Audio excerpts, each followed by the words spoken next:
প্রেমাদাসা স্টেডিয়ামে একটু আগে যা ঘটেছে সেই ঘটনা আমাদেরকে 2007-এ ব্যাক করিয়ে নিয়ে গেছে, 19 বছর আগে নিয়ে গেছে।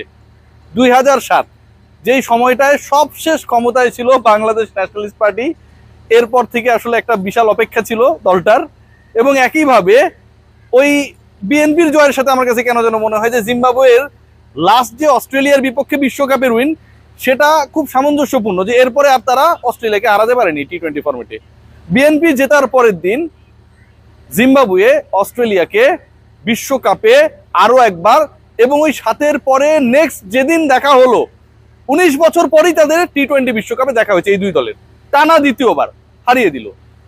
আজকে যখন দর্শকরা বের হচ্ছিলেন, আমার যারা সহকর্মী রয়েছেন তারা বললেন যে একটা দারুণ সঙ্গীত তৈরি হয়েছে, তারা গান গাইছিল, এ মুজারাবানি এ মারুমানি, এ মুজারাবানি এ মারুমানি, মানে মারুমানি মানে হচ্ছে তাদের ব্যাটার, সে 35 রান করেছে 21 বলে। আর এ মুজারাবানি সে আবার হচ্ছে তার ক্যারিয়ার বেস্ট বল করেছে, 4টা উইকেট নিয়েছে। এবং আজকে এ মুজারাবানি 100 উইকেট টি-20 ক্যারিয়ারের অর্জন করেছে, অসাধারণ একটা অবস্থা। এবং এই যে এ মুজারাবানি এবং এ মারুমানি, যারা এই গানটা গাইছিল তাদেরকে যখন জিজ্ঞেস করা হয়েছে যে তোমরা তো সেকেন্ড রাউন্ডে চলে যাচ্ছ, তাহলে 2 আউট অফ 2, এরপরে যে দুইটা ম্যাচ রয়েছে শ্রীলঙ্কার বিপক্ষে, আয়ারল্যান্ডের বিপক্ষে, তোমরা কতটা হোপফুল, তারা রীতিমতো খেপে গেছে যে কিসের 2 আউট অফ 2, আমরা ফাইনাল খেলতে চাই, শ্রীলঙ্কাকে আমরা গুনি না, অস্ট্রেলিয়াকে হারিয়ে দিয়েছি।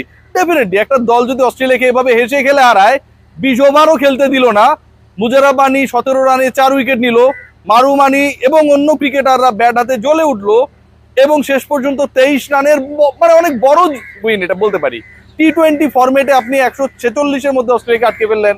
টি-20 ফরম্যাটে জিম্বাবুয়ে, যারা আগের টি-20 ফরম্যাটে ওয়ার্ল্ড কাপ খেলতে পারে নাই, সেই দলটা এবার প্রত্যাবর্তন করে টানা 2 ম্যাচে 2 জয়, 170-এর কাছাকাছি একটা স্কোর করলো। সেই দল যদি বলে যে আমি শ্রীলঙ্কাকে পাত্তা দেব না, আয়ারল্যান্ডকে গুনার আমার টাইম নাই, তাহলে ডেফিনেটলি ভাই আপনাকে এটাকে মেনে নিতে হবে। ফেসবুক দেখছিলাম গতকাল থেকেই, যেহেতু আমি স্পোর্টস কাজ করি, ফেসবুকে অস্ট্রেলিয়া জিতবে, অস্ট্রেলিয়া ভালো করবে, এরকম একটা বিশাল আলোচনা ছিল বাংলাদেশের রাজনীতির মতো। কিন্তু পরে যেটা দেখা গেল যে আসলে মাঠে নেমে অস্ট্রেলিয়া পারলো না, মাঠে নেমে জিম্বাবুয়ে অস্ট্রেলিয়াকে শুইয়ে দিল আরো একবার। কবেকার ঘটনা? 2007-এর ঘটনা। সেই 7-এর পরে 19 বছর পর আরো একটা বিশ্বকাপে আরো একবার জিম্বাবুয়ে অস্ট্রেলিয়াকে হারিয়ে এখন ফাইনালে চোখ দেখছে। কেন এত আলোচনা? কারণ আলোচনা হচ্ছে যে গতকাল আমি লিলি হুইপশিয়া বডি ওয়াশ দিয়েছিলাম, এখনো ময়েশ্চার ধরে রেখেছে বডির মধ্যে, কিন্তু বাংলাদেশ যে নেই, ময়েশ্চারের মতো করেই এই ময়েশ্চার যেমন ধরে রাখা হয়েছে, বাংলাদেশ যে নেই সেই কষ্টটাও এখন পর্যন্ত হৃদয়ের মধ্যে রেখে দিয়েছি ভাই।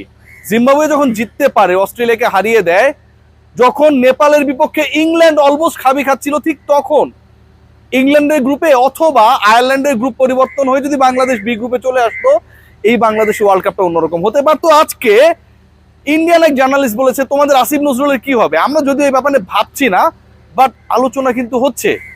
কারণ বাংলাদেশ যেই ডিসিশনটা নিয়েছে সেই ডিসিশনটা অনেকটা হ্যাকলিং ডিসিশন। রাস্তার মধ্যে টেসলা চলে না, আপনারা দেখবেন কখন ব্রেক করে, কখন গতি বাড়ায়, কখন কোনো একটা মাইক্রোবাসের সাথে লাগিয়ে দিয়ে টেসলা ড্রাইভার বলে আমি গরিব মানুষ যে কারণে লাগিয়ে দিয়েছি। বাংলাদেশের ক্রিকেটের ক্ষেত্রে বৈশ্বিক আসরে খেলা না খেলার ডিসিশনটা অনেকটা যেন টেসলা ড্রাইভারের মতো কনভিনসিং ছিল না। একবার মিনিস্ট্রি বলছে যে এটা বিসিবির ডিসিশন, একবার বিসিবি বলছে মিনিস্ট্রির ডিসিশন, পরে আবার মিনিস্ট্রি থেকে উপদেষ্টা বলছে যে এটা আসলে আমরা বলেছিলাম, কিন্তু ক্রিকেটার ক্রিকেট বোর্ড যদি আপত্তি করতো তাহলে আমাদের কিছু করার থাকতো না। মানে ক্রিকেটার এবং ক্রিকেট বোর্ড, আমার অতি প্রিয় বুলবুল ভাই কেমন আছেন, আসসালামু আলাইকুম, এবং আমাদের ক্রিকেটাররা নাকি এই সিদ্ধান্ত নিয়েছে, যদিও লিটন কুমার দাস কোনো কিছুই জানে না, নো কমেন্টস বলেছে আমি জানি না। End of the day Bangladesh এই বিশ্বকাপে নেই, end of the day Nepal ইংল্যান্ডকে চোখ রাঙায়, এন্ড অফ দ্য ডে অস্ট্রেলিয়াকে জিম্বাবুয়ে হারায়, end of the day Zimbabwe সমর্থকরা এখানটায় গান গায়, এ মুজারাবানি এ মারুমানি, আমরা জয় বাংলার পতাকা উড়াতে পারি না। বাংলাদেশে খেলা হয়, এবং ভারতের যে খেলা সেই খেলাটাও তো বাংলাদেশে সম্প্রচারিত হয়েছে, বুঝতে না? ইন্ডিয়া যে খেলেছে লাস্ট ম্যাচ সম্ভবত ওমানের বিপক্ষে না, সেই ম্যাচটাও তো ভাই বাংলাদেশে সম্প্রচারিত হয়েছে। তাহলে ইন্ডিয়ান ম্যাচগুলো আপনারা বাদ দিতেন, সেটা আপনারা দেখাই দিচ্ছেন কেন?